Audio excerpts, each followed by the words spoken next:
Gordon Ramsay is one of the most famous chefs in the world. You're sweating again. I am, chef. I'll take a moment.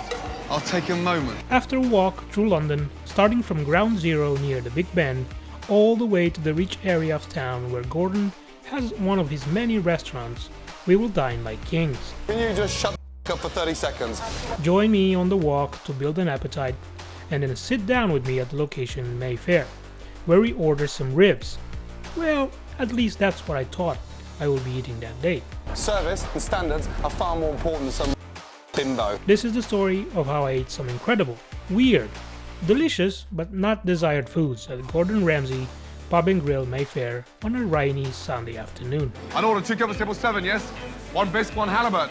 Yes, chef. Yes, chef. Yes, chef. Let's go. Ladder, Robert. Sit back, relax, and enjoy the walk to the restaurant, as well as my complete review of the experience. Madam, 1 lamb medium, that's correct. You managed to get this one right, yet the steak's not.